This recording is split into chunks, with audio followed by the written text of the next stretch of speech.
Hi, I'm Mackenzie Watt, bringing you your Reality Sprinkle, a week's worth of reality TV in 5 fantastic minutes.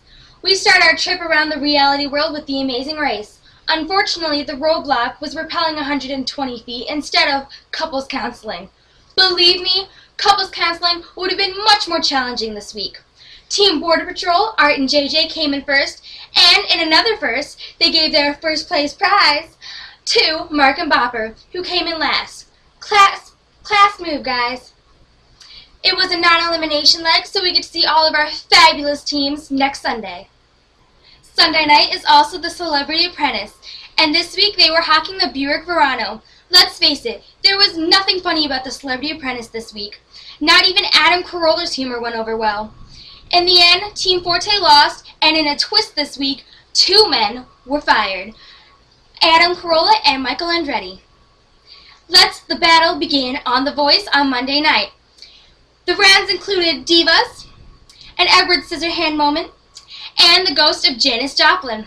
Half of them stayed, half of them went home. Come back next week when I tell you exactly the same thing.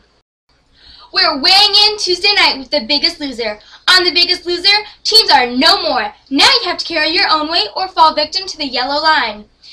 Just because there aren't any teams doesn't mean there aren't any alliances. Emily and Kinley fell below the yellow line, and Emily was already a target of the Guys / Conda alliance. So naturally, Emily went home.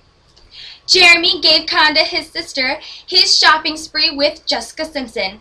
That is a classic example of how a nice guy always comes last.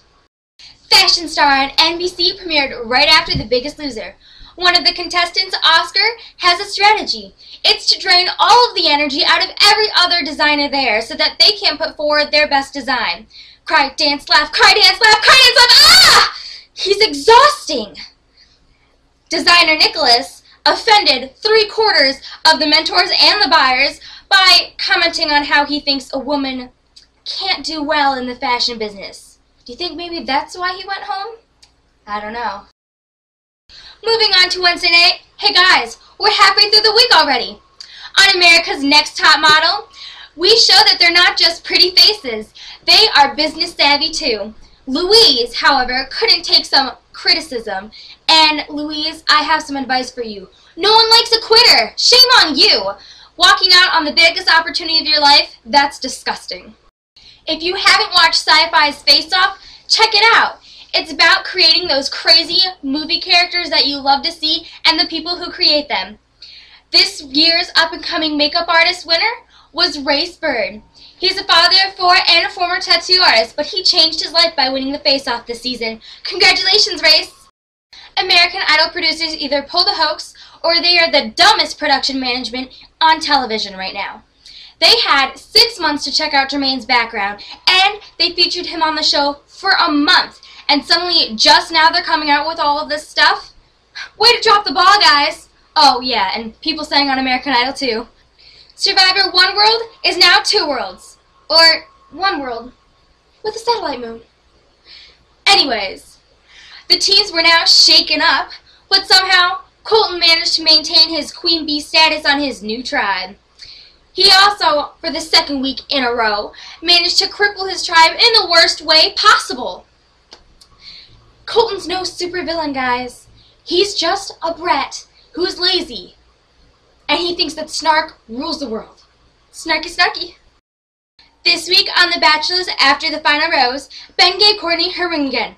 Seriously, guys, this engagement is going to last less than their 15 minutes of fame. Okay, so here's the idea. Let's take Colton, transplant him onto RuPaul's Drag Race, and watch them crush him like a bug. Be sure to join me next week when we add a new show to the Reality Sprinkle, Dancing with the Stars. But if you can't wait till Friday, watch Diana's Ballroom, the best recapping on Reality Nation of Dancing with the Stars. I'm Mackenzie Watt, and that was your Reality Sprinkle. Join me next week for some more.